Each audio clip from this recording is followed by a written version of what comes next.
That's a clown question, bro. Hi, what's up on you? So I'm gonna kick some dirt. He gets on base.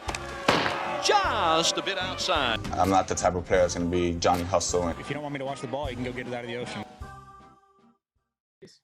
And welcome to the show to be named later, where we're talking baseball kind of whenever. I am your host, Chris Gianta. Over there on the other side of the screen is Daniel Curran. How you doing, Daniel? Chris, I'm doing well. We got proposals. I don't know what that means. I don't know if it's confirmed anything, but we got proposals. Yeah, we have some words written down on paper, maybe some agreements on whether there will be baseball in 2020. Obviously it's a big question mark at this point, but the owners came up with a idea. They got to pitch it to the players union, and if they can agree on things, we're good. It's not that easy, unfortunately. There are going to be kinks here and there, regardless. But if they can come to an agreement, there's going to be baseball. Yeah, it is a weird thing because players are probably not going to be able to get paid as much because there's no one in the crowd, so there's no revenue off of ballpark stuff, which is where they get a lot of their revenue. It's just going to be based off of TV stuff, advertising on TV. So it kind of takes out a large thing, but I'm not a numbers guy. I have no idea how all that gets sorted out. I'm just hoping it does get sorted out in the near future. That's right. So we're probably going to get information on when a possible season will start in the next week. And, we'll be happy to report how we feel about things next week. But as of now, nothing really going on. So we will continue with our history little series. Today we're doing an all Giants episode. We're doing Willie Mays and we're doing the 2014 Giants. Two of my favorite players and teams. Probably my favorite combination for an episode that we've done. Yeah, I mean, we've had a lot of fun ones over this time, but this one especially, you got the same team represented twice. You have arguably the best player of all time, and you have a team that was carried by one man.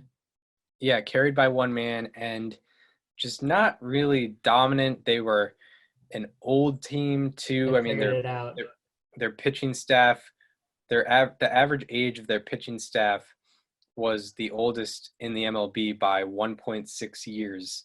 That's a lot. Yeah, the average age of their pitchers was 31.7. And yeah, that's definitely something we'll get into the second half of the episode. If you just want to listen to the 2014 Giants portion of the episode, I'll leave a timestamp in the YouTube description or the episode description on Apple Podcasts or Spotify. I'll just leave that in there because I know some people will probably only want to listen to one part of the episode. We just like to do things in one night, one episode, maybe make some references in the first and second half of the episode. But yeah, we got Willie Mays, who probably the greatest center fielder of all time. And so far, because we're gonna get into how he compares to players of today, but it starts out with him being born and raised in Alabama. Unfortunately for Willie Mays, his mother did die young, died giving birth to her 11th child. But, he was able to grow up with his father. Father was able to, make enough income for him to be raised, relatively comfortably for a guy who was growing up kind of post-depression, recovering from the depression. And there's actually stories of Willie Mays taking his first steps at the age of 6 months, going after a baseball that was on a chair. It was, baseball was sitting on a chair. He was trying to chase it and took his first steps at the age of 6 months. I think normal is like and about that's when 11. they knew. Yeah, normal is about 11 months. So I definitely was not taking steps at 6 months. Yeah, he cut that time in half pretty much. He's got the speed running world record. Yeah, I think in his age class, I think he wins in the world. That's right. There are stories of that. You know, whether you believe it or not, I think it might be true. I think it might be true. I don't see why not. And yeah, baseball was a huge influence in his life from very early on. His father and also his grandfather were both semi-professional baseball players in the state of Alabama. And that influence rubbed off on him. He was just an athletic superstar no matter what sport. He went to Fairfield Industrial High School. He was the star quarterback. And also in basketball, he averaged 20 points per game in that sport, probably the best player on both teams. And actually, he's self-proclaimed a better football player than he is a baseball player. So, and, he didn't want to test the football market because it was, the 40s and 50s. Having a black quarterback, unfortunately, at the time was just not something that was going to happen at the time, unfortunately. So he decided to go after the baseball dream, which definitely a good choice on his part. And in high school, his high school did not have a baseball team, so he joined his father in semi-professional baseball, where he definitely made his mark and got noticed by the Negro Leagues. The Negro Leagues, they kind of had their own affiliations with minor league teams. So he played for a Negro minor league team, and that Negro minor league team was actually called the Chattanooga Choo-Choos, which is that's one of my new favorites. That's an elite name. In terms of weird names. Definitely one of my favorites. And yeah, so he started playing on that team at the age of 16. He's playing for a Negro minor league baseball team. And that was a farm team for the Birmingham Black Barons, which was that was basically his local Negro League team, pretty much his local professional team, because there's nothing else in the state of Alabama. There was no major league teams. Yeah, no major league teams in Alabama. So that probably had a big influence on him growing up. And he ends up playing for the Birmingham Black Barons in 1948 at the age of 17. And until the school year was over, he actually could only play weekend home games because he was told to graduate high school. So he had to play. He pretty much had to lay low until the school year was over, and then he got going in the summer. And he continued to play for the Birmingham Black Barons in 1949 and 1950, and he hit over 300 in both seasons. He's a teenager in the Negro Leagues, hitting over 300, definitely making his mark with the glove. He's the OG Juan Soto. Yeah, for so to sure. speak. For sure. And he's coming in, he's getting the attention of major league scouts because Jackie Robinson, he is the first man to sign with a major league team. That was in 1946. He made his debut in 1947. So it's becoming more accepted in Major League Baseball. So he starts getting the attention of those major league scouts. Eddie Montague was the New York at the time, Giants scout. And he found Mays while he was actually scouting another player on the Black Barons. And the manager of the Major League club, New York Giants, actually wrote in his book, Nice Guys Finish Last. His name's Leo DeRocher. He wrote that Montague reported, they got a kid playing center field, practically barefooted. That's the best ball player I ever looked at. You better send somebody down here with a barrel full of money and grab this kid. And the Giants pretty much did exactly that. They signed Willie Mays for a $4,000 signing bonus and a $250 a month salary, which was probably a decent chunk of change at the time.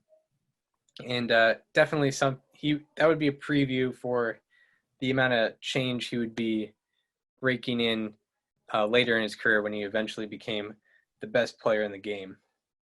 So, alas, the illustrious career of Willie Mays starts in 1950, where he played in the minors in Trenton in the Class B League. In 1950, he hit 353 in 81 games, so he hit the ground running. And if you think that's good, he moved up to Double-A in 1951 in Minneapolis, and he hit 477 with a 1323 OPS in 35 games. I know 35 games isn't a lot, but 477 is 477. You don't see that. And he was actually he was told to report to his manager while at the hotel while he was in a movie theater. So whatever was playing back in 1951, he had something more important going on. And he was told by his minor league manager to tell Leo that he wasn't coming because he thought he couldn't hit in the big leagues. Like, they didn't think Willie Mays was going to be able to hit big league pitching. No, actually, Willie Mays, he thought he could not hit in the big leagues, and Willie thought he couldn't hit. Yeah, Willie thought he couldn't hit in the big leagues, despite the fact he was hitting 477. But it took some convincing to get him to the big league club, which is surprising as it sounds. So, hey, if you're ever hard on yourself in baseball, just remember Willie Mays literally said he couldn't hit major league pitching before he even played a game. And his manager asked him if he could hit 250 for the team, which Mays said yes. And then he flew to Philadelphia to meet with the team. And he made his debut on my negative 49th birthday on May 25th, 1951, the age of 20 years and 19 days, which for me, that's about 19 days older than I'll be on this year's May 25th. So, yeah, that's interesting. He won Rookie of the Year with an 828 OPS, and he helped the Giants reach the World Series. He was on deck for the shot heard around the world, of course. The Giants win the pennant. The Giants win the pennant. The Giants win the pennant. Willie Mays was on deck for that, so unfortunately he didn't get that spotlight. But he'd be fine later on, as you'll learn. He slumped in the last 2 months of the season, and he actually did poorly in the World Series, unfortunately. And in 1952, he got drafted into the military, and he got a standing ovation at Ebbets Field as an opposing player during his final game of 1952. So, of course, he misses the 1953 season due to the war, but he did not get deployed. He spent most of his military service in Virginia, where he learned his signature basket catch, which is, something that could be useful along the line somewhere. Just maybe. Maybe. We'll see. Yeah. And the basket catch, he had that basket catch that was, facing that where his back was facing home plate, but he also did it when, his back was facing the center field wall, where he was facing the rest of the field, because he figured that it would cut the transition off of getting the ball out.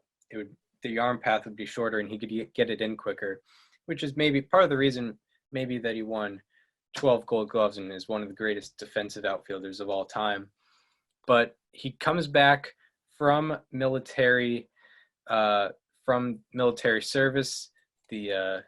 The Americans are done fighting communism at the moment, and Willie Mays is able to play baseball again, and he becomes an absolute star. Wrecking machine. Leads in 1954 after missing a year and 3/4 of baseball. Comes back like nothing happened. Comes back with the best season of his career at that point.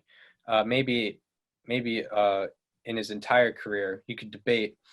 He leads the league in average, wins the batting title with a 345 average, leads the league in slugging with a 667 slugging percentage, and OPS with 1078. Also leads the league in triples with 13, and leads the league in baseball reference WAR with 10.5. That leads him to winning the MVP, rightfully so.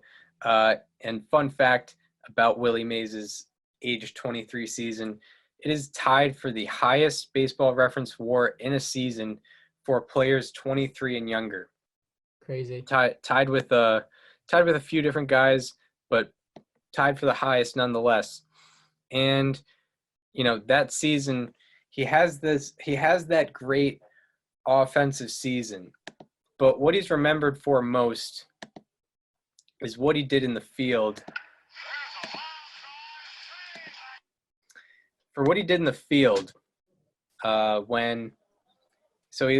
led the team to, he helped lead the team to the World Series. Obviously, the best record in the MLB. So in Game 1, it's two men on, nobody out, tie game, 2-2. And so a guy hits one deep center field in the Polo Grounds. On Cleveland.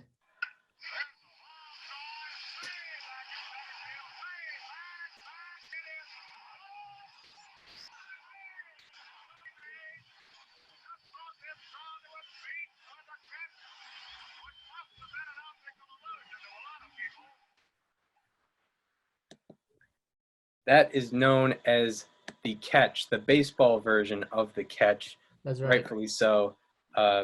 Argued as the greatest catch of all time.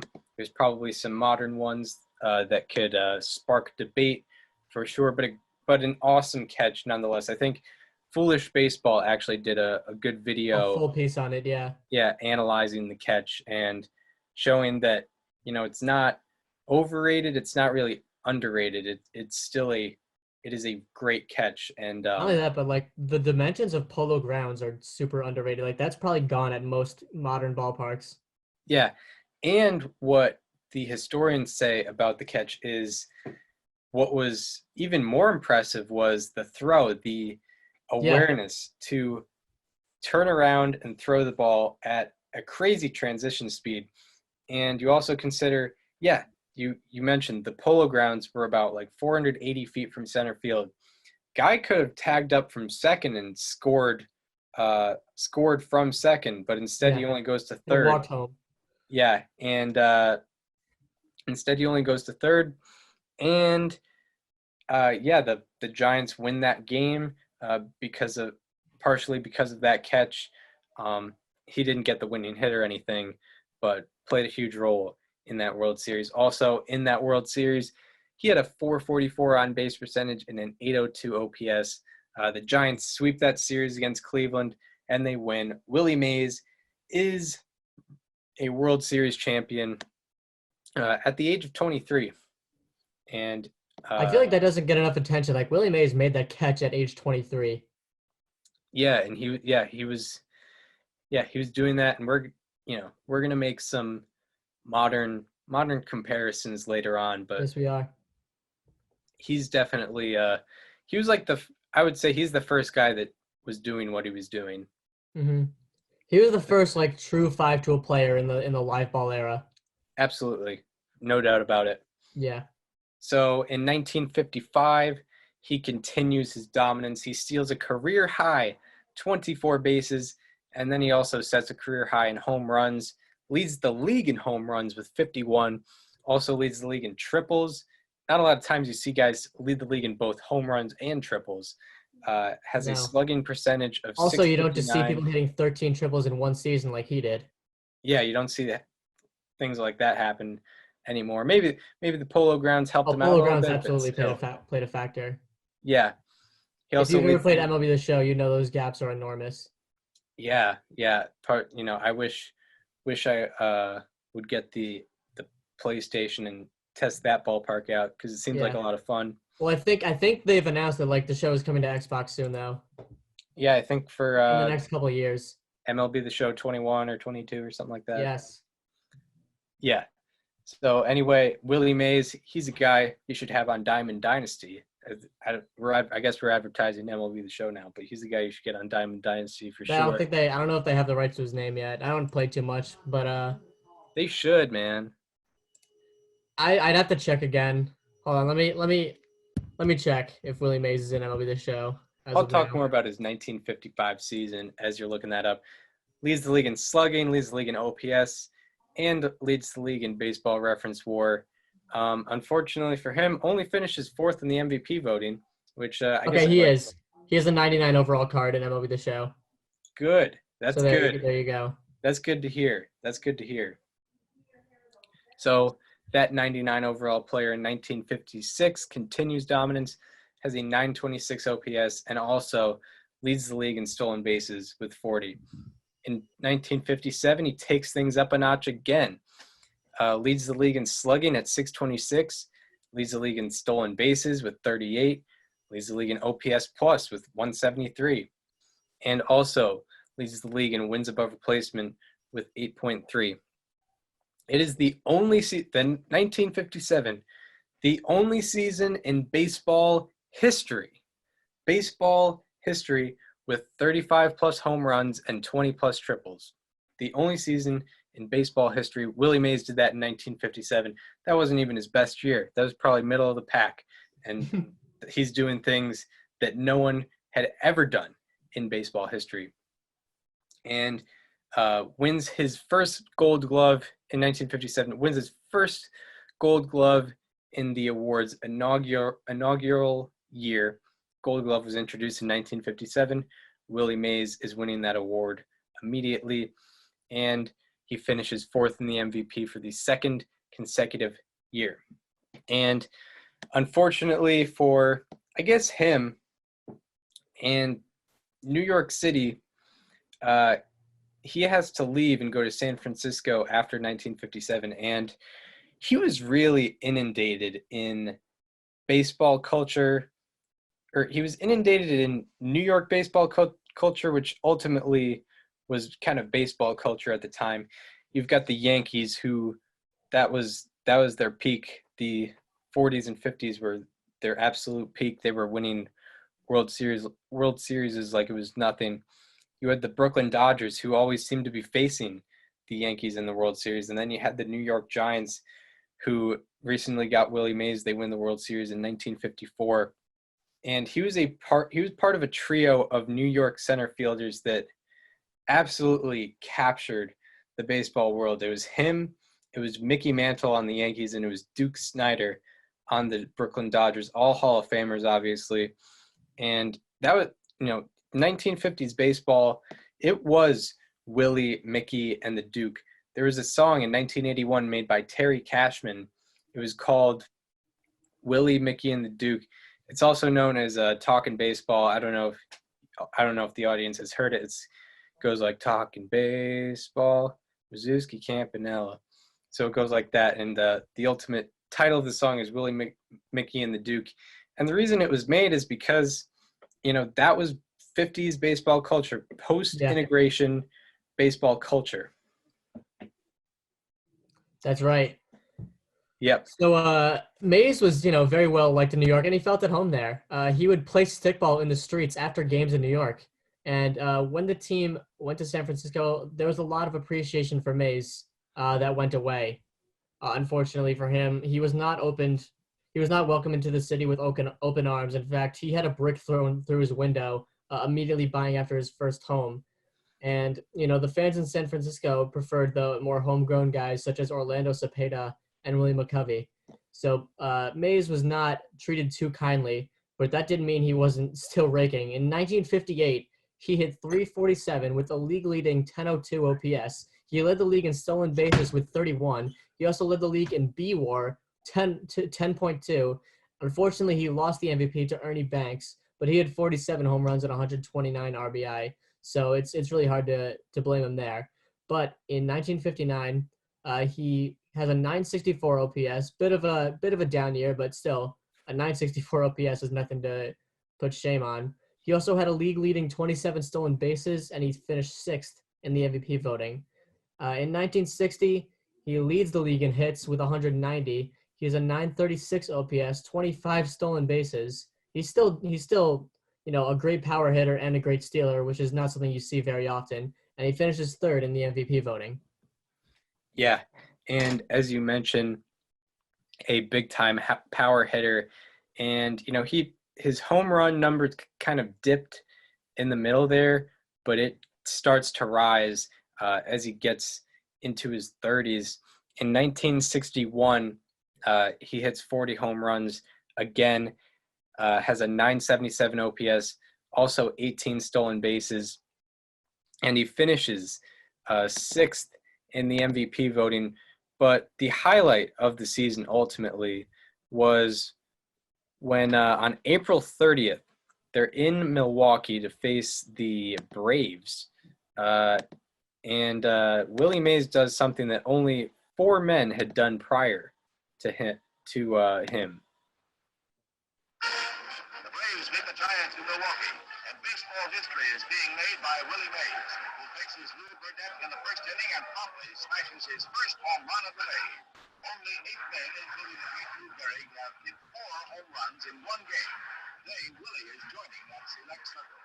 Say Hey Boy was hitless in this series against the Braves until today, but he bounces back with a vengeance.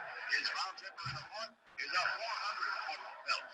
The fence is up, pending today for other players on home run sprees too. Before the game's over, there'll be 10 circuit clouds, including the incomparable Willie's third blast in the 6th. All hit with everything behind it.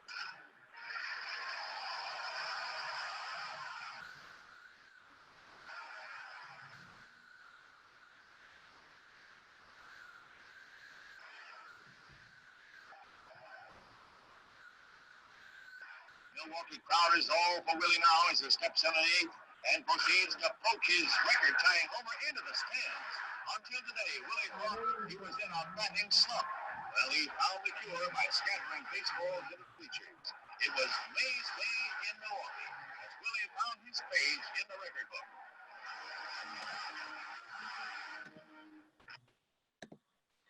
There it is. Willie Mays has a 4-homer game.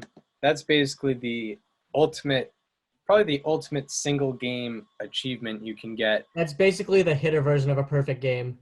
Yeah, for sure. I mean, like people say the cycle, but 4 home runs is more cycle impressive. happens every year.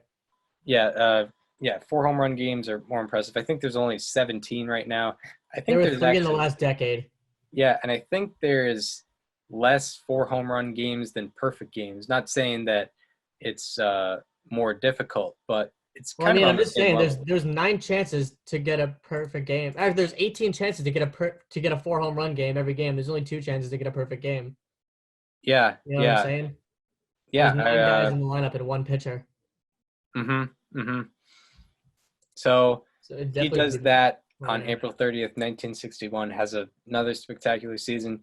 Then in 1962, does even better, has a league-leading 49 home runs. He goes up from 40 home runs to 49 home runs, has a 999 OPS, 18 stolen bases again, league-leading 10.5 baseball reference WAR, but he loses the MVP.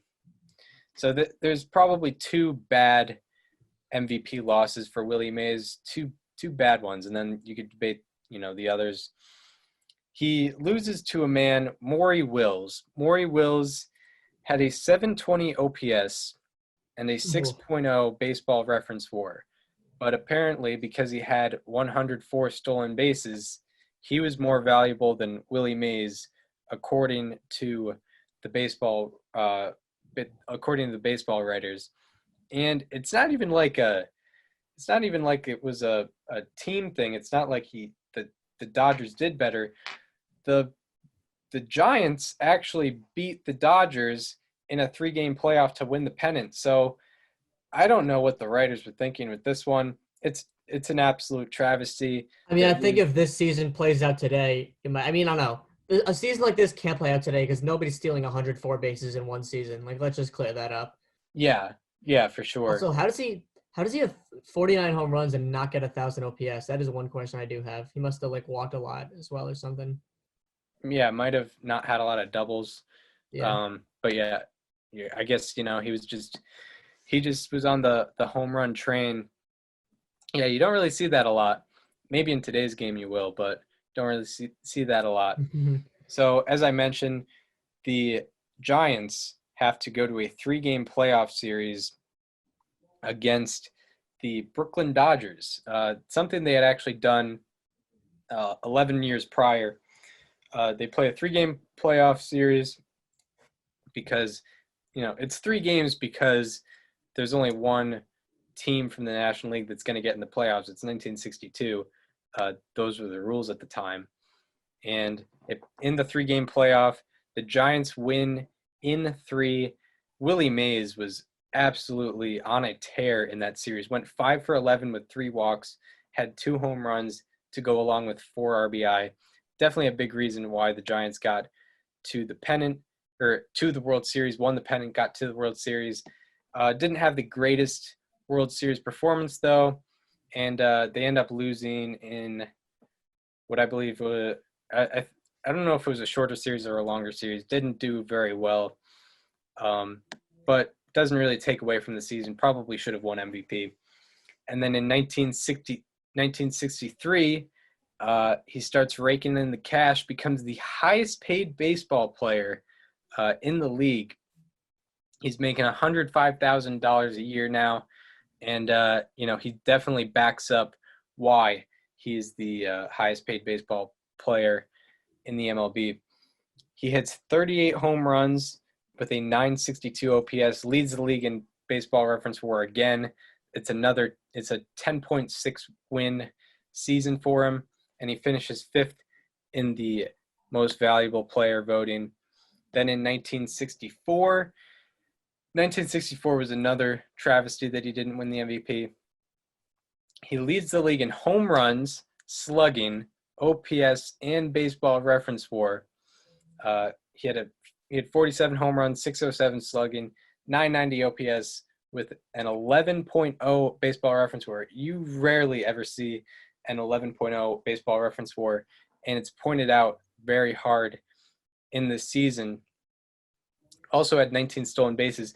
No one in the National League, batting or pitching, was within 2 wins of Willie Mays. And the Giants weren't even terrible that year. They didn't go to the World Series, but they did get 90 wins. And he finishes 6th in the MVP voting. Come on, give him that. You've Not got even to a finalist? be at least a finalist. He should have won MVP for sure, but at least top 3, top 2. Come on. Led the Even league in top home 5. runs. Yeah, led the league in home runs, slugging, OPS, and wins above replacement to go along with 19 stolen bases, and can't even crack the top 5. Tough crap. Terrible stuff. But he kind of makes up for all that, or the writers. He doesn't make up for anything. The writers finally make up for the absolute terrible Travesty. decision making on their end. In 1965, he wins the MVP, his second MVP. That's because Maybe his 4th. he hit 52 home runs, which led the league. Also led the league in on-base percentage, slugging percentage, led the league in OPS with a 1043 OPS, and led the league in Baseball Reference WAR with 11.2. And it is the most seasons between MVPs in baseball history. And that's not – it's between winning one and winning your next one. So it's not like Barry Bonds probably has the most between, ages. But most between like ages, like because he won one in 1990 and 2004. 2004. But for someone who won, this one and then their next one, most time in between MVPs, which you understand why. It's because the writers kind of stunk at their jobs. And then in 1966, has a 924 OPS, leads the league in Baseball Reference WAR again for his 9th time in his career. Leads the National League in Baseball Reference WAR. He finishes 3rd in the MVP voting, and he passes Jimmy Fox in home runs. He had 534. He passes Jimmy Fox, making him the second all-time in home runs at the time, chasing Babe Ruth now. And between 61 and 66, I would argue this is the prime of his career. Between 61 and 66, averaged 44 home runs and a 983 OPS. That's basically the best of Willie Mays. Chris, to go off the point earlier, he won an MVP at age 23 and age 34. Yes. Yeah, I mean, at that point, it was death, taxes, and Willie Mays leading the league in BWAR. Yep, for That sure. was just a given. From 1967 to 71, he had an old body, obviously, but still a sharp mind. From 67 to 69, he averaged 19 home runs with an 816 OPS. For a guy in his mid to late 30s, that's still very respectable, given the career he had already had. And his 12-year Gold Glove streak, unfortunately, was snapped after 1968. But in 69, he did hit his 600th career home run. Chris, will you roll that clip? Yes. It's actually, it was his last home run of the season. Mm-hmm. It was September 22nd, so he was probably a little rushed to get this 600th homer. But he did it. And here he is.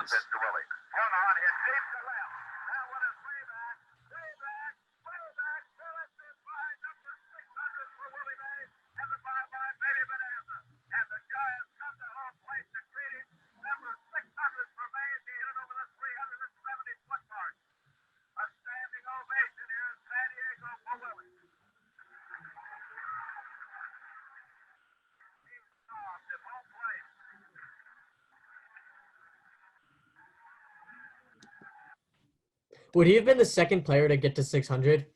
Yeah, he was second all time at the time, and he was far and away from third best at that time because Fox had 534, but I guess Aaron was also probably on his tail. I was gonna say Aaron would be the only one because I don't think A-Rod got it before then.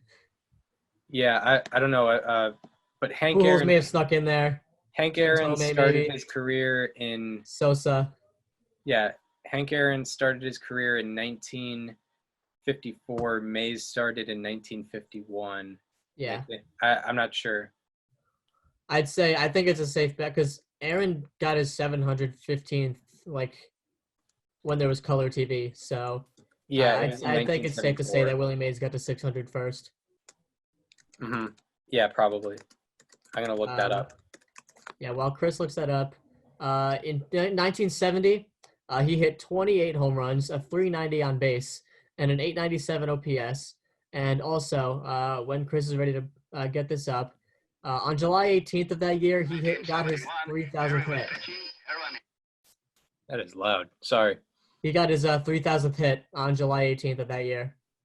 Yeah, Hank Aaron got his 600th home run in 1971. So he was close. So Mays was the second 2 years man ahead. to hit the 600 home run mark.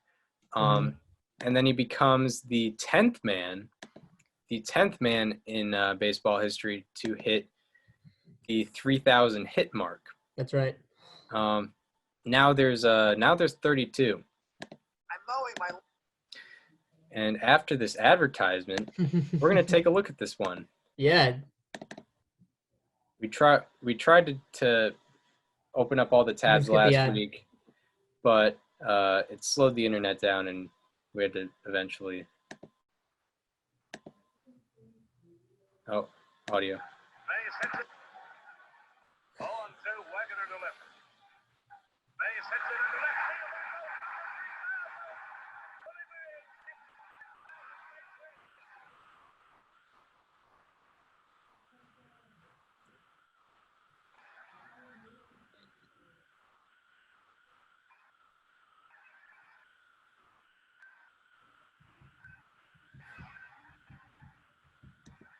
Looks like they're playing in the middle of a desert. Yeah. I like to look at that old stadium. It looks like one of the another MLB The Show reference. It looks like a minor league stadium from MLB The Show. Yeah. So, yeah, 1971. I just got signed out of the doc for some reason. I'm back in, but I just randomly got signed out of the prep sheet. I don't know why. That's weird. But anyway, in 1971, Willie Mays leads the league in walks with 112. Willie Mays was 41 years old, and people still – I'm sorry, he was – Chris, 40. It says on okay, never mind. Yeah, he was 40 years old, and people still wouldn't pitch to him. He had a 425 OBP, which also led the league. He had a 907 OPS, and he had a 989 OPS in the short playoff series lost, unfortunately. And yeah, they got swept by the Pirates. Yeah. And lost to Roberto Clemente and his Pirates squad. That is a should have been named later History Episodes alum. Yes. Wow. So he goes back to New York in 1972, gets traded to the Metropolitans, aka the Mets, which were a relatively new team, 10 years old at that time. He got traded to them on May 11th, 1972. He played 69 games with them that year and had a 402 OBP with an 848 OPS. And in 1973, slowed it down a bit. He had a 647 OPS in 66 games. And the team hosted Willie Mays Night on September 25th to honor his career. He said, quote, "I hope that with my farewell tonight, you'll understand what I'm going through right now. Something that I never feared, that I were ever to quit baseball. But as you know, there always comes a time for someone to get out. And I look at these kids over there, the way they are playing, and the way they are fighting for themselves. And it tells me one thing. Willie, say goodbye to America. Thank you very much." And unfortunately, he misplayed a couple balls in center field, but he did hit the go-ahead single in the 12th inning of Game 2 of the World Series, and he went 3 for 10 total in the playoffs that year. One sort of takeaway is I have a feeling that like Willie Mays going to the Mets really like caught a lot of fans' attention, and like there might be some Mets fans that became Mets fans instead of the Yankees because of Willie Mays. Yeah, it was a thing because, Yogi Berra was the manager at the time, and he got pressure kind of from fans and media for him to play him more because Mays was more of a platoon guy when they acquired him. Yeah. So he got pressure to play him more from the fans, but he did want to put the best lineup out there. And, I'm not sure when Mays started, but he probably was more of a guy that was started against lefties, I would imagine. He kind of became a fan favorite over there and kind of revitalized non-Yankees baseball in New York. Yeah. So unfortunately, Willie Mays did eventually have his career come to an end after his age 42 season in 1973, but nonetheless, an outstanding career. And we'll get more into his all-time ranks in a little bit. But first of all, for his post-career, he's done public relations work for the Mets, as well as Colgate Palmolive and Bally's Casino in Atlantic City, New Jersey. And unfortunately, he wasn't able to work in MLB for a while because he was working at a casino due to betting concerns. But guess what? He's in the Hall of Fame, unlike someone else with betting concerns who is an all-time MLB great. Gotta wonder what's going on there. He was voted in 1979 with a 94.7 voting percentage. And also, some personal family stuff. He has acted sort of as a father to our favorite guy ever, Barry Bonds, who, of course, he is the godfather of after Bobby Bonds passed away. And he was voted the number 2 greatest baseball player of the 20th century for the All-Century team. I'm going to go ahead and guess number 1 was Ted Williams. No, number 1 was Babe Ruth. Babe Ruth, yeah, okay, fair enough. Yeah, Ted Williams was probably like top 5. Number 3. Yeah. I would guess. I'd say top 4. Like maybe Hank Aaron may have gotten him. Possibly. There's debate there. Who knows? But yeah, he ranks. He had the thing with the casino thing. He wasn't like. He wasn't betting. playing at the time. He wasn't betting, but it was a thing where like he signed a deal with Bally's Casino, so that automatically made him unable to work in the MLB at the same time because there's concern that there could be things there, but there's no actual like collusion going on with him. Right. He was just still. Still does make you think, Chris. Yeah, it makes you think a little bit, but I don't think it was a situation. It's definitely not like. Obviously, the thing I'm implying here is the Pete Rose comparisons, and like obviously what they did are 2 different things. But yeah, and Pete Rose also, we both agree. Like when you're betting on your own team, like who really cares? that's our Pete Rose thing. Like if you want to send a message, I get it, but I don't think keeping him out of the Hall of Fame I think that's too strong of a message. Maybe you like suspend him from baseball. You keep him banned from baseball. You put him in. Maybe you lift that ban after like 20 years or something when no one else really cares about it, just make it a big talking point for a long time, and then when nobody cares, here it is. Here he is. Yeah, it's so much semantics. Yeah. It's real nonsense for sure. But Pete Rose doesn't really he cares, but he doesn't care too much. He's still like kind of He's made his own character funny about now. him. Yeah, he's his own character for sure. He had a good brief time on Fox Sports 1. But back to the main character of the episode, Mr. Willie Mays.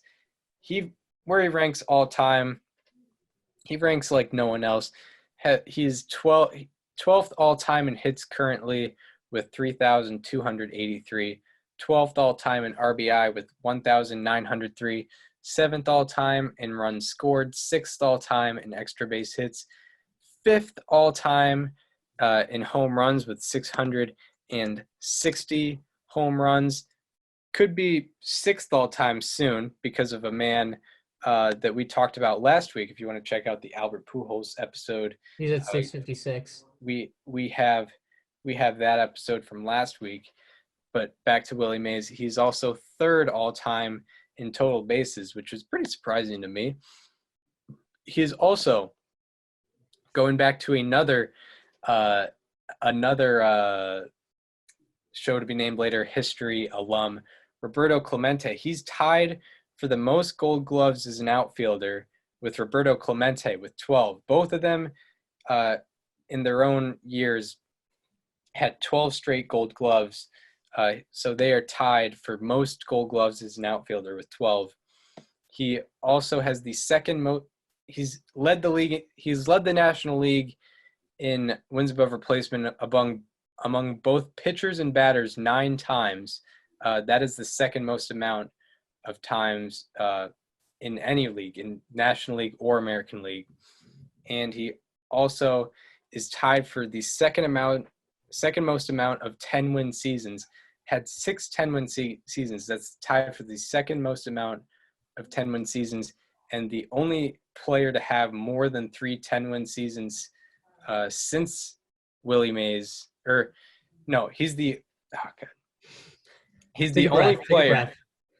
He's the only player since Rogers Hornsby to have more than 3 10-win seasons. I'm gonna have to edit that part out.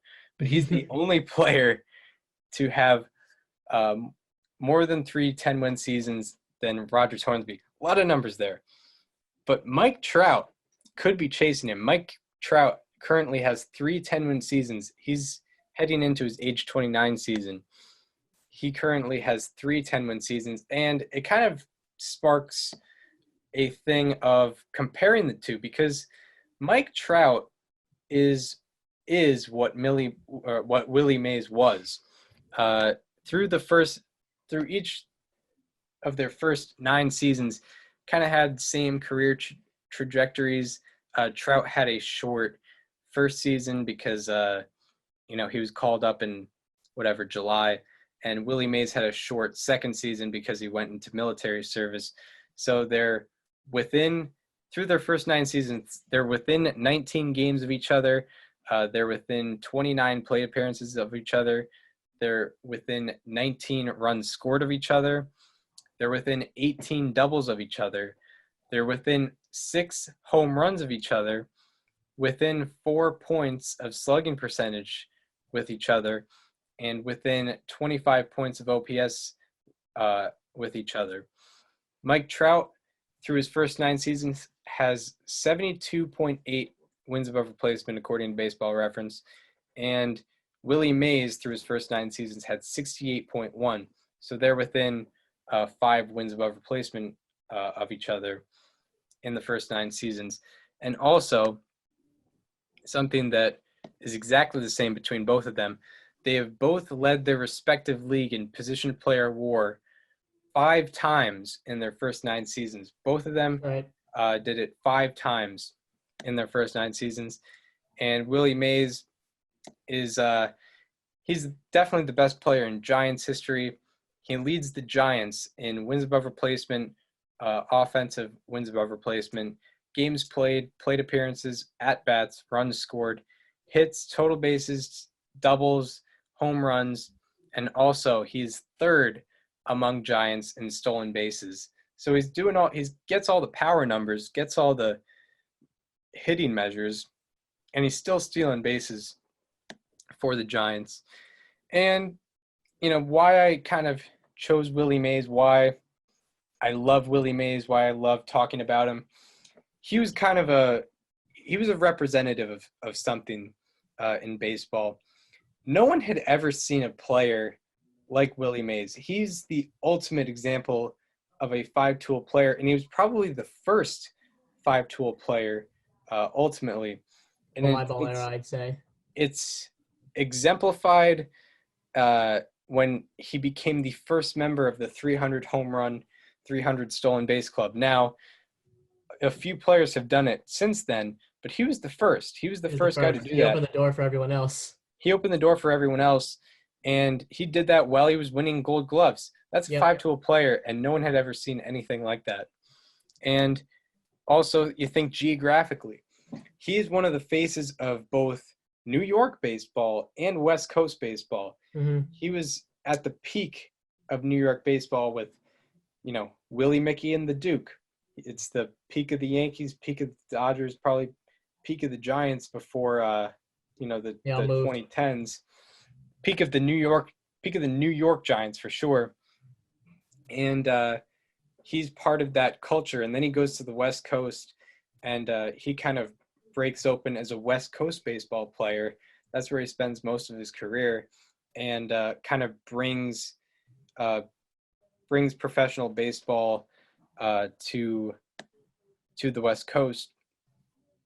And also, you also have to think racially. He came in 4 years after Jackie Robinson, and he was probably at the forefront of players that got people on the side of integration. They saw how good of a guy he was and how he played the game, and people got on board with him. He would go out and play stickball with people in the streets in New York. Yeah, like, he would just do that. As the face of New York sports at that time, you could argue. Like, he's one of the people. Yeah, and a baseball historian, Jules Tigeel, I'm hoping I'm pronouncing that correctly, he wrote Mays. He wrote in his book, Mays, with his indisputable excellence convinced all but the most stalwart resistors to integration of the need to recruit African Americans. He was someone that really, led the way. I mean, obviously Jackie Robinson is the main guy, but he was one of those guys where, like, this guy can be the greatest center fielder of all time, and that's exactly what he was. And I'll close out my Willie Mays soapbox with a couple of quotes. Don Zimmer, who worked in Major League Baseball for like over 50 years. Yeah. He said, in the National League in the 1950s, there were two opposing players that stood out over all others, Stan Musial and Willie Mays. I've always said that Willie Mays was the best player I ever saw. He could have been an all-star at any position. Strong words from Don Zimmer, definitely putting Willie Mays on a pedestal. And then Ernie Banks, who won beat him out for an MVP. Yeah, Ernie Banks, who won the MVP over him 2 times. Ernie Banks said, when I was in the big leagues, there was a tremendous amount of great ball players, but the guy who stood head and shoulders above them all was Willie Mays. He was so exciting, not only exciting to the fans, but to the teams he played with, the Giants, and against. He was just amazing. Willie Mays, greatest center fielder of all time. The Say Hey Kid. The Say Hey Kid, probably, top 3 careers of all time in Major League Baseball. 660 home runs, 338 stolen bases. He was the first guy to look like an Alex Rodriguez or a Mike Trout. Even probably Barry Bonds. He's become sort of the benchmark. Like, when you talk about the all-time greats, Willie Mays is one of, if not the first players you talk about. You talk about a player with a really good young start like Mike Trout. Let's look at where he compares to Willie Mays. You talk about a guy having a great 4 or 5 year stretch. Let's look at Willie Mays from 61 to 66. You talk about a great defensive catch. Look at Willie Mays in this photo right here behind me. Mm-hmm. Willie Mays is the benchmark. Yeah, when you're talking about when you ask if a guy's a 5-tool player in Mhm. the outfield, you ask, oh, is he a Willie Mays type? Is he Willie Mays? Yeah, he was definitely, you know, and of all those guys, you know, that post-integration era baseball, there were probably 4 guys you would talk about. There's him, there's Hank Aaron, there's Mickey Mantle, there's Roberto Clemente, and you know, no one, you know, Mays was able to hit for power. You know, not all those guys were able to do what Willie Mays was able to do.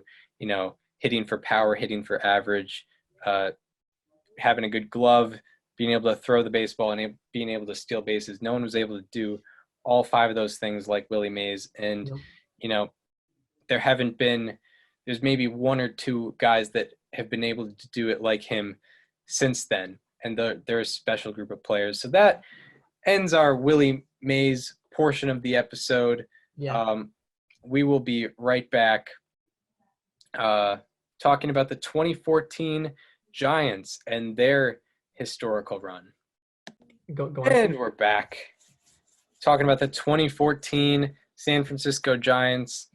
Probably one of my favorite my favorite team that we've done on this episode, and ultimately looking back, it's probably my favorite team that we've done.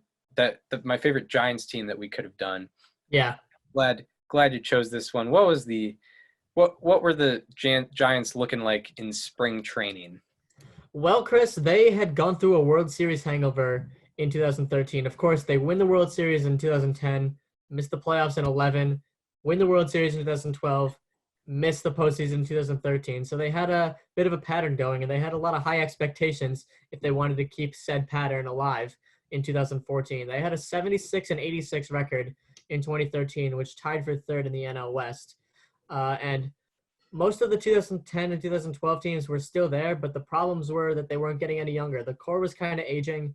They needed new people to step up, or they just needed the old guys to do what they've been doing on a higher level. And they were not supposed to win the division. The Dodgers had won the division previously, and they seemed to be the much better team. And the Giants, they didn't make too many big moves in the offseason. They lost Barry Zito, if you want to look at that. But he was old at that point and not very efficient. Really, the one significant guy they did get was Michael Morse in free agency to be their starting left fielder. So this team started out a lot better than I remember. They were on May 30th. They were 37-19, which was far and away the best record in baseball. They had a 661 winning percentage, and the next best team throughout the whole league was 608. So they were heads and shoulders above the rest of the league. And that was both a part of their starting pitching and their starting lineup. Madison Bumgarner, the ace of the staff, was 7-3 with a 2.85 ERA. He had 10.53 Ks per 9 and 72.2 innings pitched. And Tim Hudson, in his age 38 season, was just as efficient as ever. His 60.7 ground ball rate led the NL. He also had a 1.92 ERA in 70.1 innings pitched. Ryan Vogelsong, at age 36, Chris will dive deep into his career in a little bit. Yep. He went 3-2 with a 3.45 ERA in that span with 62.2 innings pitched. And from the lineup, Michael Morse, their new addition, 296, 354, 575, 929 slash line. Also, his 163 weighted runs created plus ranked 7th in the National League. Hunter Pence, their starting right fielder, 290, 365, 470, 835. He was one of 21 two-win hitters in the whole league. He had a 2.0 WAR, F-WAR at that time. Angel Pagan, another outfielder. This is basically the whole outfield was dominating. 325, 365, 448, 814. His 325 batting average ranked 8th in the league. Also, on April 12th, Madison Bumgarner did it from the other side of the ball. He hit his first career grand slam. And Chris, why don't you roll that clip? That ball is hit high and deep to left field. Adios! A grand slam!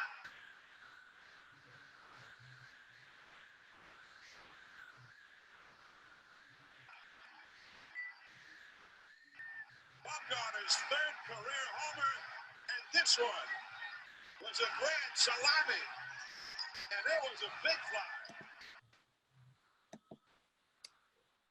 So Madison Bumgarner proving that he doesn't need a universal DH, even though that might get implemented soon. Yeah, his his offensive year was crazy, and his pitching, his year from the rubber was also great as well. Mhm. The Giants are hot through May 30th through June 8th. They were 43-21, and their offense looked hot, their pitching looked hot, and then things start to slow down a little bit from June 9th through July 31st. Through June 9th through July 31st, they were 16-29. They had a 631 OPS in that time frame, and that ranked 29th in Major League Baseball from June 9th to July 31st. Mhm. And they ranked dead last in runs from June 9th through July 31st. Also, from in that time frame, they were 10 games up in the National League West on June 9th, or I believe, after June 8th, they were 10 games up in the National League West over the Dodgers, over everybody. And on July 31st, about 7 weeks later, they're 3 games back of the Dodgers in the NL West. Huge downfall. Their overall record at the trade deadline is 59-50, and they end up getting some reinforcement. They get Jake Peavy from the reigning defending World Series champion Boston Red Sox, who were having a terrible year that year. Yeah, they were. They get Jake Peavy. They trade Heath Hembry, And Eduardo Escobar. Eduardo or Edwin Escobar? It was Edwin. Yeah, you're right. Eduardo Escobar is the third baseman for the Diamondbacks. I would have been pissed if we got rid of Eduardo. Oh man, I would have been. I mean, I guess the Red Sox have Devers, but I would not mind having Eduardo Escobar. Yeah, if it turned out that we got rid of him somehow, some way, that would have been terrible. But luckily it was just Edwin, and the Giants end up getting Jake Peavy, who ended up doing pretty well for them. Yeah, he did. The summer was bad for the whole team, but there were some cool individual moments. On June 25th, right after my last day of school, I remember I finished up my last day of school with my friend. We went to a trampoline park, and then we came back home to watch the last 2 innings of Tim Lincecum's second no-hitter in his career, his second in 2 years against the same team nonetheless, against the San Diego Padres. Chris, I put up a video. Yeah, I got it. Why don't you play that? Here we are. Tim Lincecum, kind of past his prime, but he's still producing for the rotation. Yeah. Leads us to the 9th inning.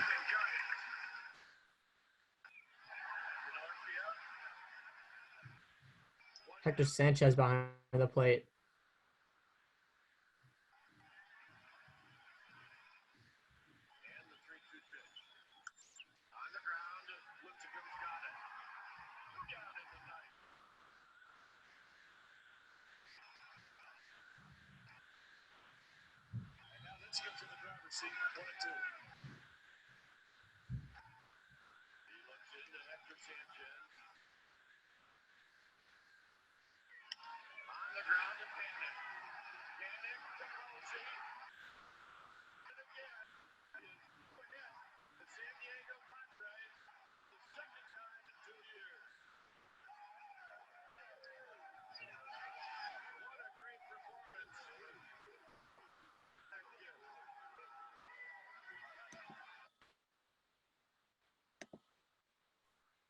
So And, Tim Lincecum, his second career no-hitter, and they're both against the Padres in 2 different years, unironically, 2 back-to-back years.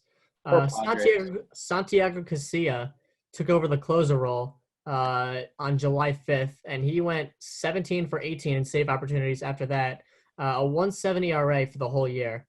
And on July 13th, stop me if you've heard this before, Madison Bumgarner hit a grand slam, his second of the year. Yeah.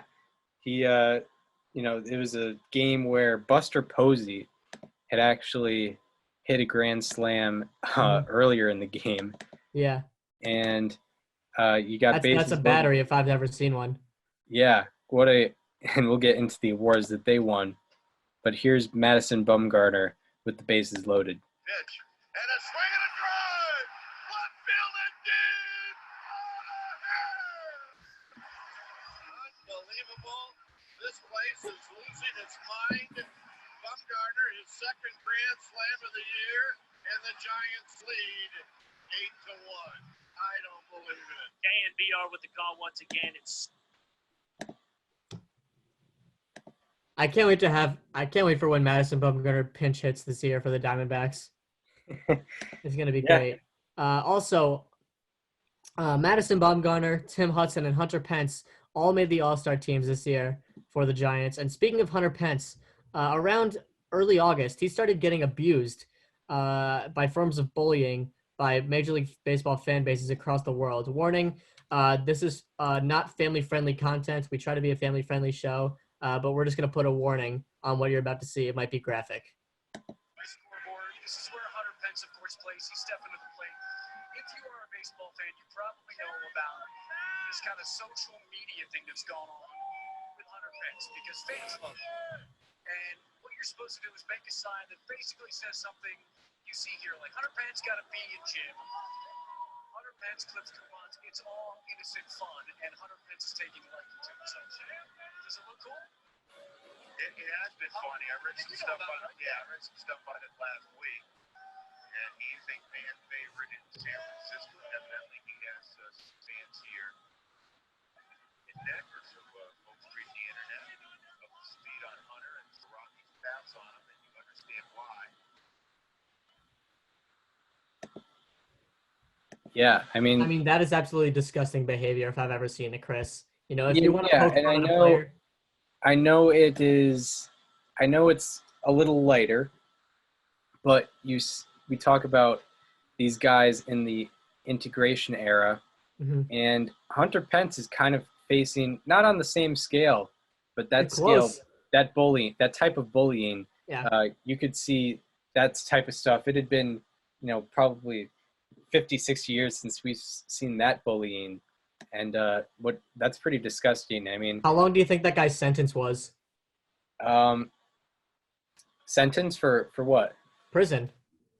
I mean, that is hate speech that probably incites violence. So Yeah. that's a few years, at least in my court. Saying that he lost his wallet at a Fish concert. Yeah, come on. That can't fly. Say That whatever you can't want, fly but in you my- got to cross the line at some point, and I think that's it. Yeah.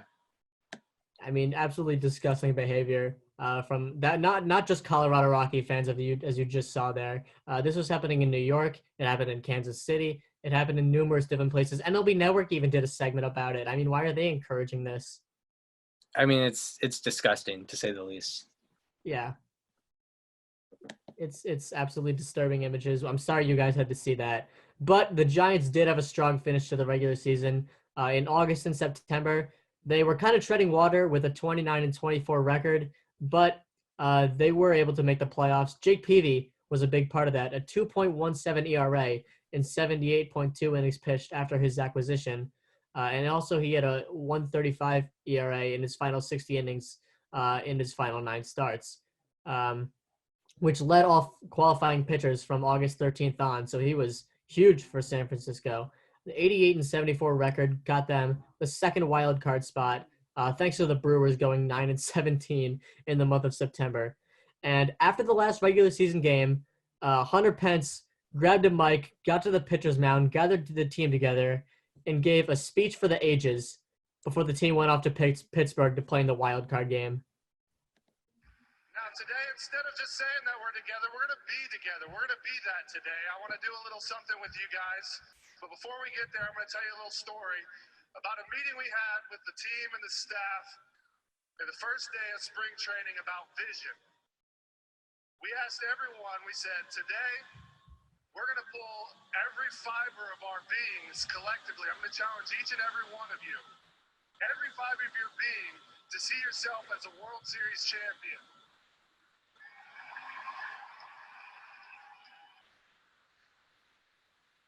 This regular season, we did step one. We got to the playoffs. We got step one. Thank you.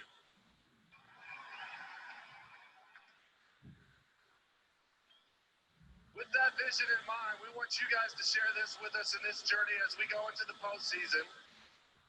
Yes, and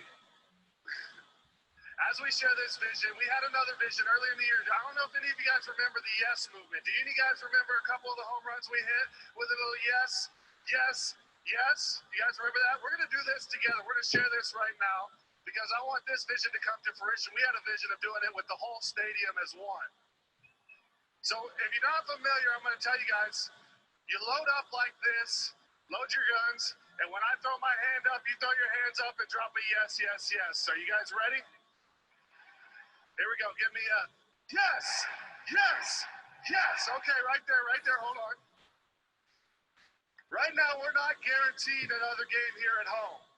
Right now, we're not guaranteed that. We got to go earn that. It's a part of the journey. Do you guys want to see another game here at home? Yes, yes, yes. That's what I'm talking about. That's together. Now, with you guys, some of you, I'm sure, might be coming to Pittsburgh. Some of you are going to be sitting in your couches, but you're with us and you're sharing that vision. And I'm going to ask each and every one of you, it's not weird if you have to wear your orange hat or your Buster Posey jersey, or you got to be in your car driving so Buster can hit a home run, or so AFL can strike somebody out and not throw a scud. It's not weird. Yeah, I don't know why AFL scud came to mind, but it did. So last but not least, we all want to give you a big thank you. It's been unbelievable. We cannot wait to see you again. One more time, fellas. Yes, yes, yes. Looking forward to seeing you. Thank you. Those poor Pittsburgh people that with that coming into their city. That is a force to be reckoned with if I've ever seen one. Yes. So they come into Pittsburgh, and they're a very good team. They come in with ranking in the National League. They ranked 4th in the National League in OPS plus and 10th in the National League in ERA plus, which is ballpark adjusted stuff. So, even though their average or regular OPS probably looked a little lower, their OPS plus adjusted them to being one of the better offenses in the National League, and ultimately one of the worst pitching staffs in the National League, which is pretty surprising because when you think of the Giants, you probably think of their pitching. Buster Posey was one of those guys that raised that Giants offense being one of the better ones in the National League. And he finished 5th in the National League in OPS plus with 143, finished 6th in the MVP voting, and also won the Silver Slugger. Madison Bumgarner had a 2.98 ERA, a 3.05 FIP, also finished 4th in the Cy Young voting. And on the other side of the ball, hitting, Madison Bumgarner hit 4 home runs and had a 755 OPS as a pitcher. Had 2 home runs that were grand slams, as we showed you, and definitely earned the Silver Slugger that he won. Yeah. And they're with those stats, they are heading into Pittsburgh. So of course Bumgarner is on the hill for the Giants. They're facing off against Edison Volquez, and it was a scoreless game in the 4th inning until Brandon Crawford, their shortstop, came up with the bases loaded and no one out. Chris, what you're about to hear is a stadium die. Just listen to the sound in the ballpark before and after the contact. It is night and day. Yeah, literally. I mean, I pulled up the video. I couldn't turn the audio off, and it was loud. It is loud over there. And this is with bases loaded and no outs. Like, pretty much guaranteed they're getting at least one run, and they're still rowdy. And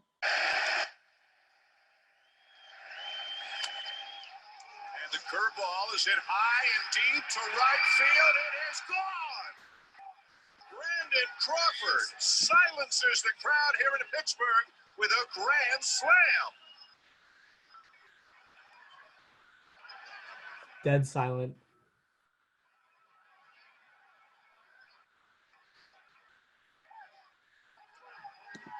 They really did just die. So that was all that Madison Bumgarner needed. In fact, that was much, much more than Bumgarner needed. A sac fly would have done because he pitched 9 innings, allowing 4 hits, 0 runs, 1 walk, and 10 strikeouts. That is one of the best starts that we've highlighted since starting this history-based show. The Giants won 8-0, and they advanced to play the Washington Nationals in the division series. Yeah, they go to Washington. They face the team that had the most wins in the National League, 96 wins, talented staff, probably the best, one of the better national staffs, pitching staffs of kind of their run of pitching. Mm-hmm. They had Jordan Zimmerman in probably his best year. They had Doug Fister in his best year. They had Steven Strasburg. But the Giants. This is even pre-Scherzer too. What? They didn't. This is even pre-Scherzer. Yeah, this is pre-Scherzer, and they're still dominating. Mm-hmm. And in Game 1, Jake Peavy doesn't really care who he's facing. He's going to shut it down no matter what. Jake Peavy coming off, after August 13th, he was the best pitcher in baseball, had a 1.33.5 ERA, which was the best among qualifying pitchers, and that really carried over into the National League Division Series. He had 5 2. He went 5 2/3, allowing 2 hits, 3 walks, getting 3 strikeouts, and shutting out the Nationals during those 5 2/3. Wins the pitchers' duel over Steven Strasburg. Giants got RBIs.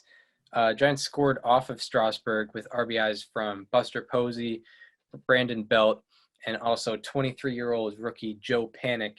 And the Giants ended up winning that game 3-2. And they were up 1-0. Steal a game on the road. They stole a game on the road. Pretty much good to go until they go back to San Francisco, but doesn't stop them from doing anything in Game 2. In Game 2, the Nationals basically shut the Giants down until the top of the 9th. They were up 1-0, and Drew Storen is in to close the game with 2 outs. Pablo Sandoval is up. Sandoval down to their final out. They're down to their final out, but there is also men on first and second. Mm-hmm. And we're going to see what Pablo Sandoval was able to do in that situation. Sandoval into the opposite field. That's a fair ball. Browning scores, and this game is tied. They're going to try it with Posey. The throw to the plate. It is time to get it.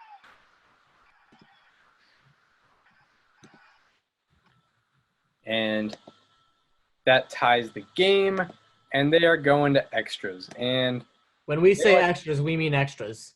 Extras. They went a while. They went forever. And Yusmeiro Petit had a Nathan Eovaldi-esque performance. He was the original Nathan Eovaldi, except he won. Nathan Eovaldi before Nathan Eovaldi. He goes in extras, goes 6 innings, allows just 1 hit, 3 walks, strikes out 7, and obviously shuts down the Nationals in those 6 innings. Then in the 18th inning, at I don't even know a clock, Brandon Belt comes up to the plate.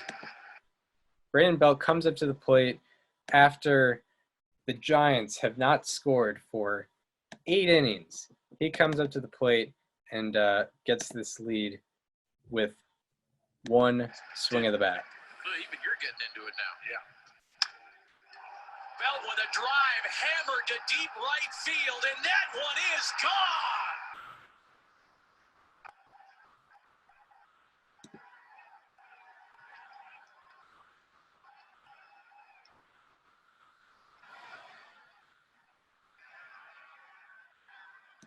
So finally, the someone has broken the tie, and it is the Giants, and they shut it down in the bottom of the 18th and win that game 2-1. They're up 2-0, heading back home. Things are going very well for them. And then in Game 3, you got Madison Bumgarner going against Doug Fister, but in this crazy alternate universe, Doug Fister outduels Madison Bumgarner as the Nationals were able to score 2 off of Bumgarner in the 7th. They did the unthinkable. Partially due to an error by Madison Bumgarner. Ultimately, the Nationals win 4-1, and they get their first win of the series. They're still down 2-1 in San Francisco, and that leads us to the Game 4 starter of the National League Division Series for the Giants.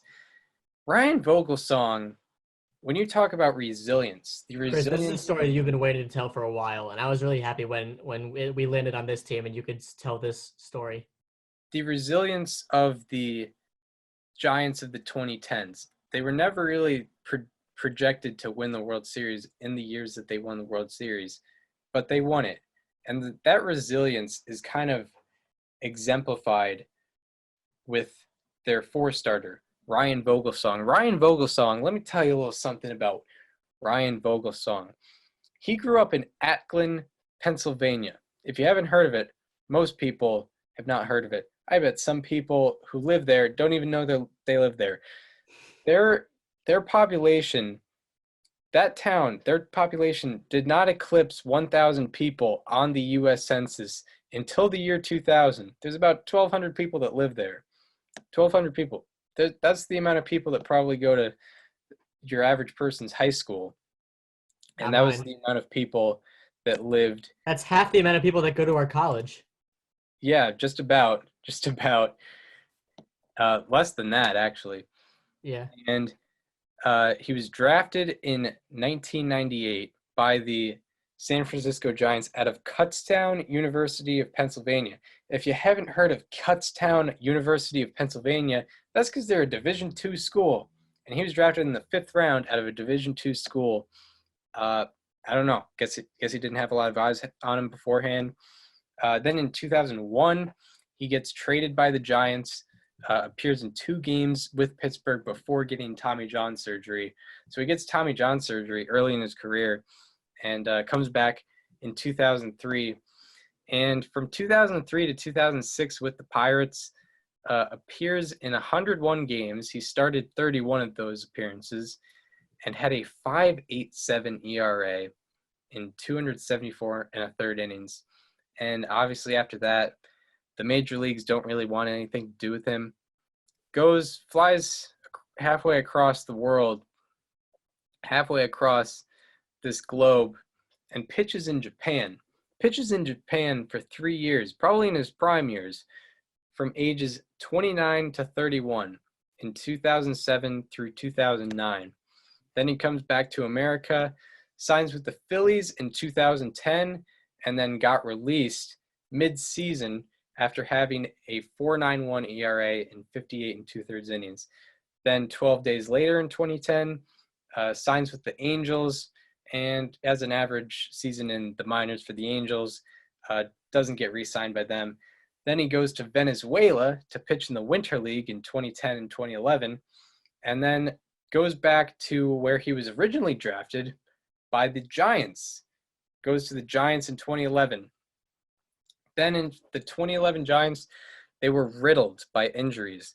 They had Barry Zito have injury problems. They had Jonathan Sanchez have injury problems. They needed a guy, and they take a chance on Mr. Ryan Vogelsong, who was 33 at the time, or at least in his age 33 season. They take the chance on Ryan Vogelsong. And what does Ryan Vogelsong do after he gets called up, after the Giants take a chance on this 33-year-old?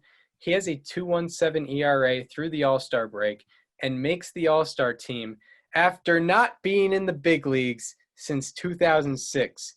Imagine being one of the 33 best players in your league after not even being in that league in 5 years. That is exactly what Ryan Vogelsong did. In the 2012 playoffs, he allows 3 runs in 24 2/3 innings and didn't allow more than 1 run in any appearance. This is after pitching in Japan, after pitching in the minors, getting released in the minors, going to Venezuela, all that. And then in Game 4 of the 2014 National League Division Series, after a Tommy John surgery, after having a 5.86 career MLB ERA and getting tossed to Japan, after pitching 3 years in Japan, and after being acquired and let go by 4 major league teams, Ryan Vogelsong goes out there and secures that victory, going 5 2/3, allowing 2 hits, 1 run, 2 walks, and striking out 4. And Joe Panik scores the go-ahead run on a wild pitch, and the Giants are going to the National League Championship Series on the resilience of Ryan Vogelsong and the rest of that team. The team had a 1.60 ERA in that series and held the Nationals to a 164, 222, 258, 480 slash line. And they are advancing to the National League Championship Series for their 3rd time in the last 5 years. Chris, I'm ready to run through a brick wall after that. Yes. That was outstanding. So the Giants go to the NLCS against the St. Louis Cardinals, who had knocked out their old rivals, the Dodgers, in spectacular fashion. They knocked down Clayton Kershaw. And in Game 1 of the series, Bumgarner started. So yeah, I pretty much explains itself. Bumgarner went 7 2/3 innings pitched, 0 earned runs, 4 hits, 1 walk, and 7 strikeouts in a 3-0 win. In Game 2, however, definitely more power-based. The Cardinals hit 4 home runs, highlighted by Colton Wong hitting a walk-off home run in the 9th. So it is 1-1 going into San Francisco. And in Game 3, a bit of a weird game. The Giants score 4 in the first. The Cardinals creep back in and eventually tie it. And then in the 10th inning, Pat Neshek is on for the Cardinals, looking to lock it down in the 10th and keep the game alive. Yeah, definitely a weird game. Definitely a weird ending to this one. Mm-hmm. And here we are. First and second, nobody out. I'm sorry, Randy Choate was on the mound. Randy Choate on the mound. You got Gregor Blanco trying to move some runners over.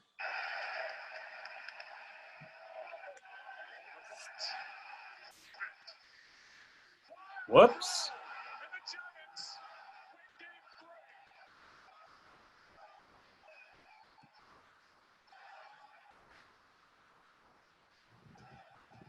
There you have it. That Good can't happen. Not your prototypical playoff walk-off. No, certainly. I mean, the 2013-14 Cardinals were just the team of weird postseason finishes.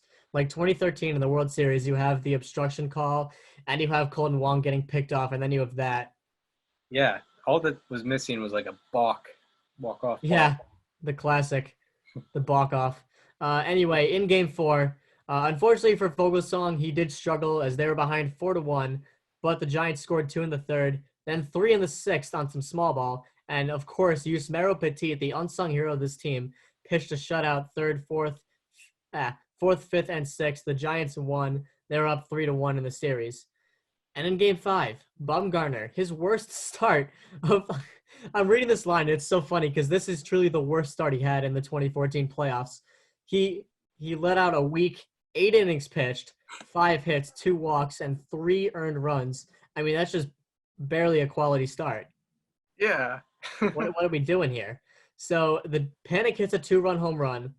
Michael Morse ties it in the 8th with a solo home run. And coming into the 9th, the Giants have runners on 1st and 2nd for some guy who was drafted in the 21st round out of high school in 2002 by the Giants. He played parts of the 2006 and 2008 season for the Giants, was signed as a first baseman in 2009 and 2010, was DFA'd and outrighted to the minors in 2011 to make room for Brandon Belt.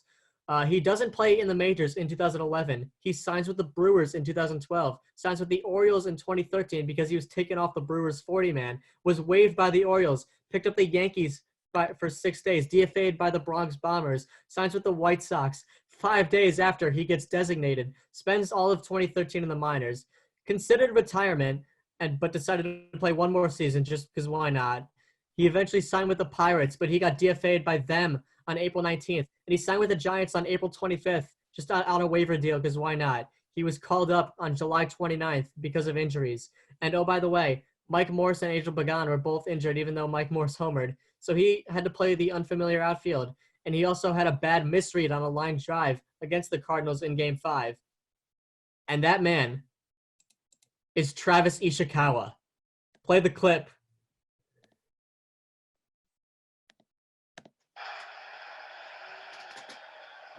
Travis Ishikawa hits one into right. The Giants win the.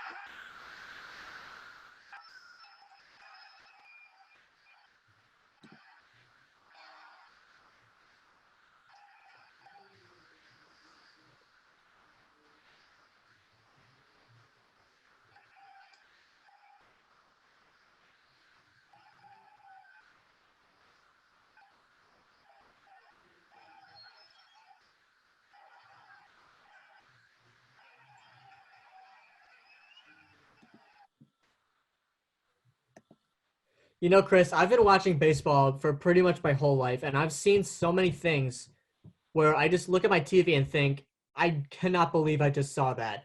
And top one on that list might be Travis Ishikawa hitting a home run to send the Giants to the World Series after everything he'd been through. He got designated by like 5 different teams, something in that ballpark. He was just fighting to stay on a major league roster to get some sort of paycheck. Now he's a lifelong hero in San Francisco. Yeah. It's truly a humble underdog story. He was never supposed to be good. He was drafted in the 21st round. Yeah. He was the definition of a journeyman. He started maybe 2 years with the Giants. Wasn't even on the Giants, I don't think, in like even their best, or he was on there in 2010, but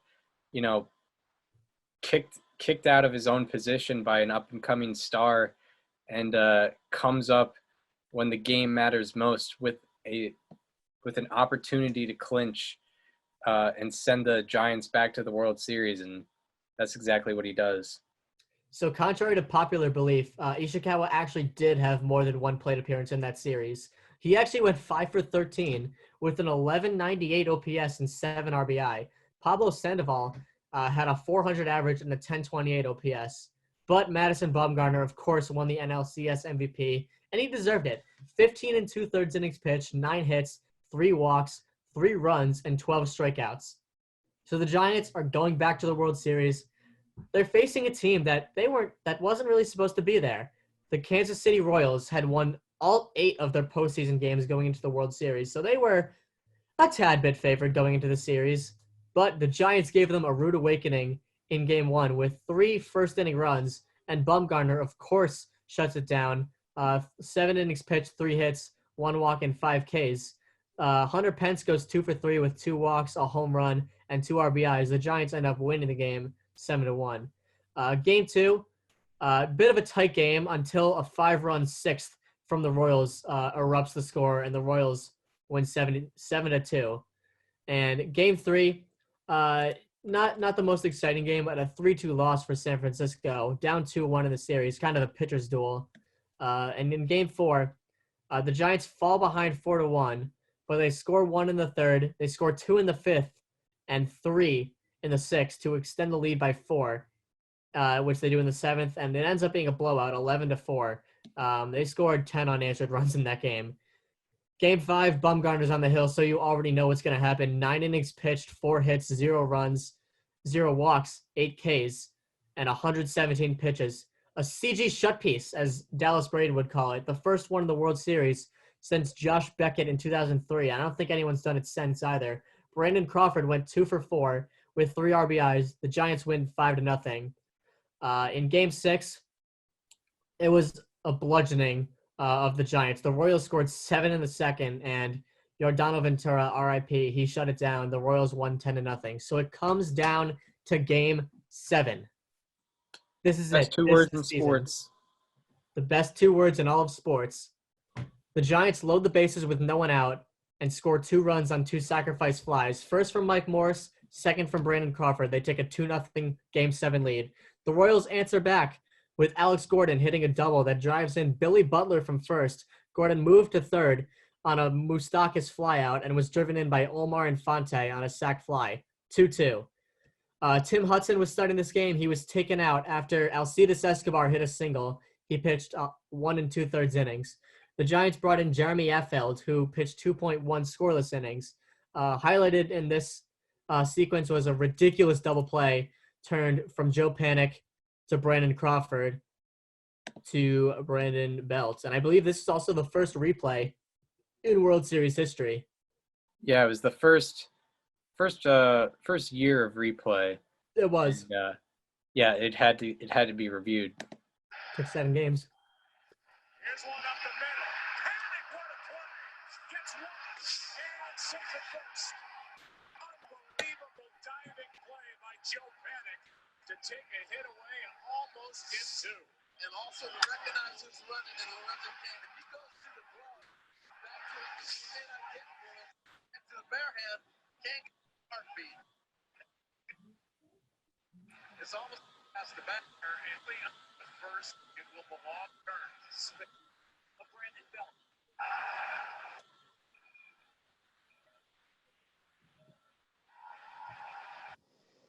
And they call him out.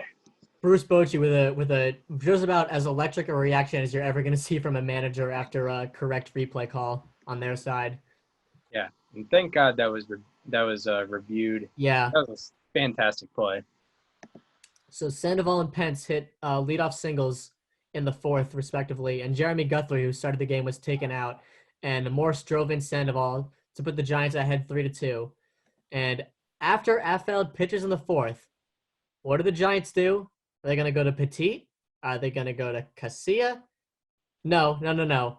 Give me the horse. Madison Bumgarner is coming into the game in the 5th inning. He is putting the entire postseason that he had put together to that point on the line. He gives up 1 run and gives up the lead. It's all forgotten. It's all for nothing. On the heels of a 117 pitch complete game. And he's 2 days rest. 2 days rest. 2 days rest. 2 days rest. Up to this point, Bumgarner in the whole postseason had a 1.13 ERA and 47 2/3 innings pitched. It was him versus Kelvin Herrera, Wade Davis, and Greg Holland, who had combined to have a 1.23 ERA and 36.1 innings pitched. And it was a relatively rocky start for Bumgarner. Omar Infante hit a single, and Alcides Escobar bunted him over to second after getting ahead 2-0. Nori Aoki lined out to left after getting ahead 2-1, but Bumgarner finished the inning by striking out Lorenzo Cain. 5th inning over. Herrera, Davis, and Holland go a combined 4 scoreless innings, allowing 3 base runners, striking out 6. From there on, Bumgarner retires 14th straight. That's from Escobar on. From Cain on, he got to 0-2 or 1-2 on 10 straight batters. That's 10 straight batters he was well ahead on. And in the bottom of the 9th, strikes out Eric Hosmer. 1 out, 2 to go, and the Giants are champions. Gets Billy Butler to fly out. 1 more out, and Madison Bumgarner has secured the greatest postseason run in the history of starting pitching, unless maybe Bob Gibson. That might be the only one ahead of him. 2 out, Alex Gordon at the plate. Let's see what he does. Let's see what happens with the Giants and the Royals. Here's the 0-1. That's in the air to A little flare, a little base hit. Oh, what? No way.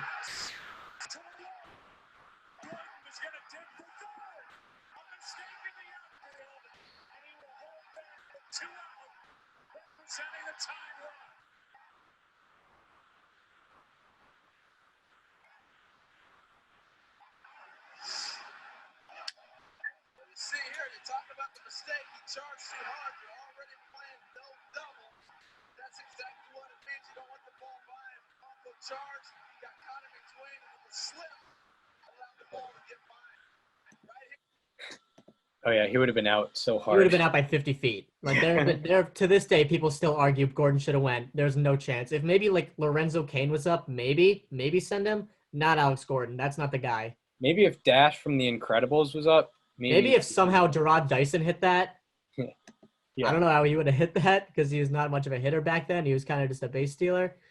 But the script is flipped.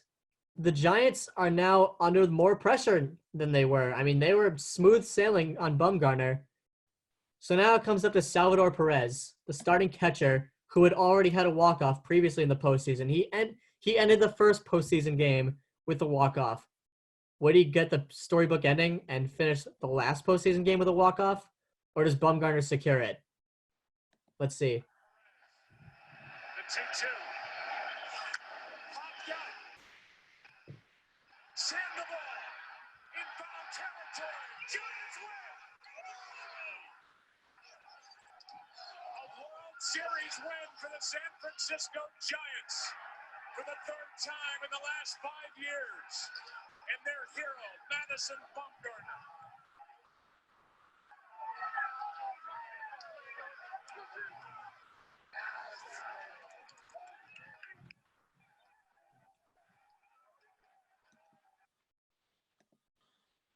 And there it is. Madison Bumgarner carries the whole team to a championship.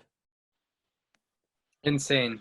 Best World Series performance, or best pitching World Series performance we've ever seen. Without a doubt. I don't think we're ever going to see something like that again. Like, I mean, with the way bullpens are used, especially in the postseason now, you're not going to see another Bumgarner probably for a while, if ever. Yeah, I mean, you look at how, what Garrett Cole might have done, but Garrett Cole wasn't throwing complete games. He didn't even pitch Game 7.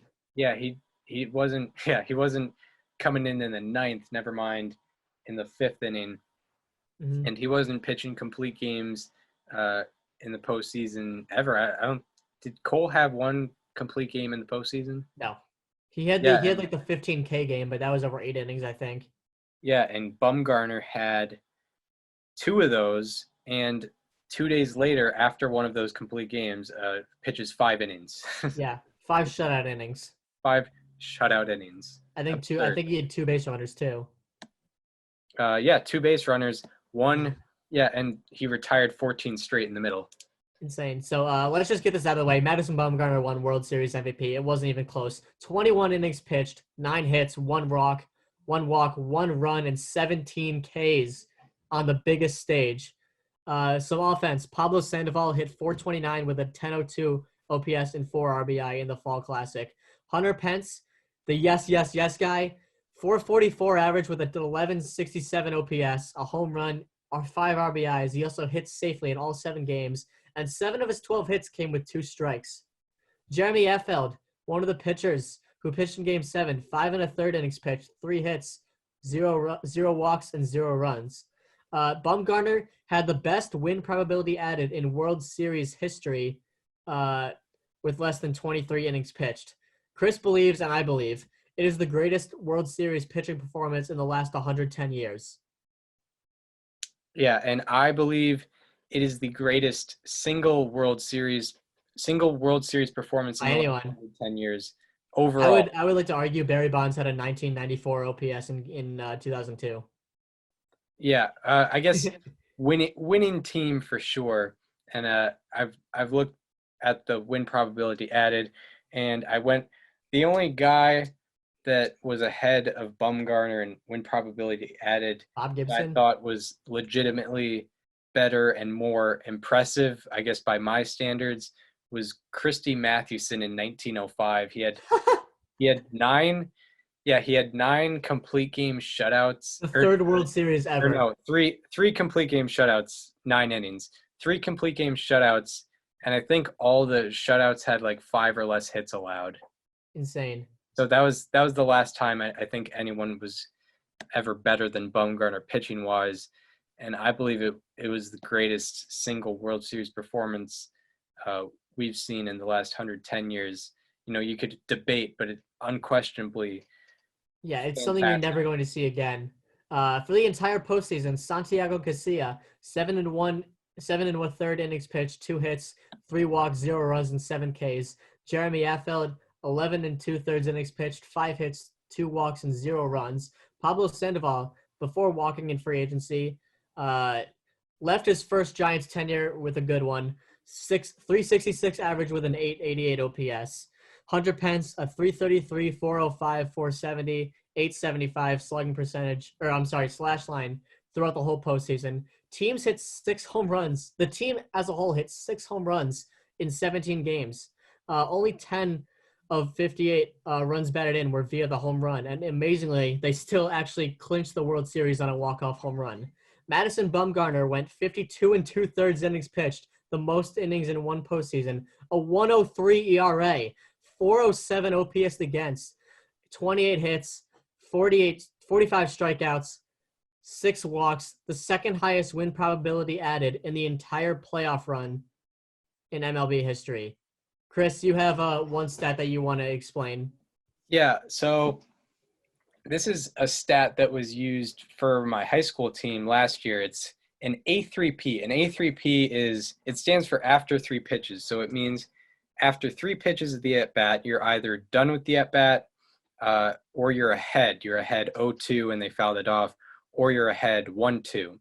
So the target goal for pretty much anybody is about 65%. You want to get, or 60 to 65%. Yeah, about 2/3 of that. So an A3P, the goal of getting an A3P is you want to put pressure on the hitter. If you're ahead 1-2, that puts them in a very vulnerable spot. And Madison Bumgarner was able to do that exceptionally. In the entire postseason, he had an 81.1% A3P rate, 81.1% successful A3P rate.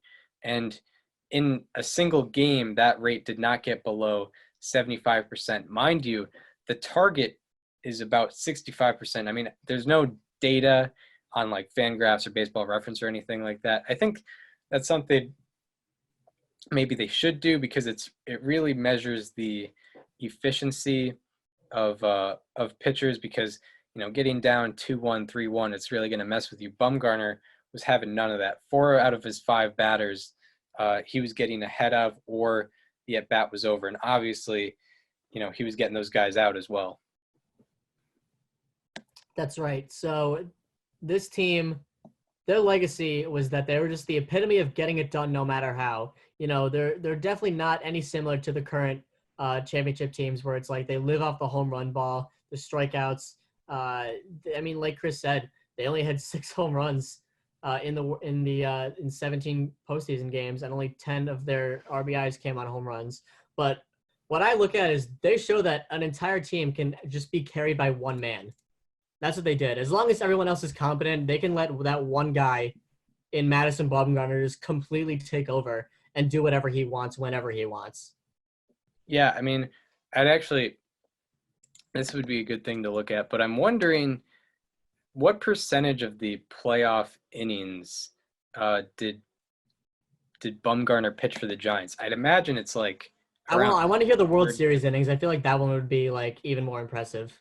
So yeah, I'm gonna look up. But yeah, while Chris is looking that up, I will just dive into this team more. They were not that dominant in any fashion. In fact, they were 13th in the NL in Ks per 9. They only had 6 home runs in 17 playoff games, and they used experience as their advantage. They were very good when behind or under pressure, and they just didn't let the moment get the best of them. Like, they always stayed calm, cool, and collective, and they made it happen when they needed to. And obviously, when things got tough, they were able to ride that horse to the finish line. And I mean, Bumgarner just completely took this team, put them on his back, and brought them to the promised land. It's in a way that you're never going to see again. Chris, how's that research going? Yeah, I mean, one thing I'll just add before I, get the stat. Like, I mean, yeah, one thing I really saw that one thing that I observed was, like, they were a very, very relaxed team. They used experience to their advantage. They were never really rattled by any situation. They got down, in Game 4 of the National League Championship Series. They're down 4-1. They come back. Same thing in Game 4 of the World Series. in the World Series, Game 4, they're down in the series 2-1, and then they're down in the game 4-1, and they scored 10 unanswered runs. They were resilient, and they didn't get too down. They didn't get too up. They played the game the right way, and Madison Bumgarner was the ultimate example of that. He showed zero emotion in any of the innings he pitched, and he pitched 21 out of the 61 innings in the World Series. So Dang. About 34%. I don't know. Crazy. 21. And the Royals could never hit him. Like at some point, you got to think at some point in those 21 innings they're gonna figure him out. But no. Yeah, I mean and I'd love to go into how he pitched. Like Bumgarner, it's so impressive what he was able to do. Like he had 3 pitches. He had fastball, cutter, and curveball. He didn't have a changeup. He didn't have a splitter. It was fastball, cutter, curveball, and it was him being able to get ahead of guys. It was him able to make guys uncomfortable both physically and mentally. He was able to bust guys in with that fastball, bust guys in with that cutter, and really make them physically uncomfortable. And then when you're down 0-2, when you're down 1-2, literally 81% of the time, when you're down 0-2 or 1-2 or the at-bat is over, you're very uncomfortable mentally. You're going to swing at some pitches that you're probably not going to like, and you're probably going to get out. I think there were a lot of pitches by Bumgarner with 2 strikes that were outs that were not strikeouts, fly out to ground outs, because, they were swinging at a fastball that was 6 inches outside, or they were swinging at a curveball that was 3 inches inside and they popped it up. It was a great display of pitching, and it's not even like he was striking out everyone either. He had less than a strikeout per inning, and he was, the ultimate example of pitch to contact. He wasn't quite like a Greg Maddux. He still used kind of power to his advantage, but he didn't use it for swings. He had a good mix of both. When he contact. needed that 97-mile-an-hour heater, he used it, but also when he could sit back on the off speed and let it do its work, let the defense do what they did, he was able to do that too. Yeah, he used power to his advantage by making the hitters uncomfortable, but it wasn't like guys were whiffing. He was probably topping out, 94, 95, which is very good, but it's not something that's spectacular, especially by today's standards. But he was still, guys just could never figure him out in those 50. He had the most innings in a postseason run in MLB history, and they could never figure him out. They just never could.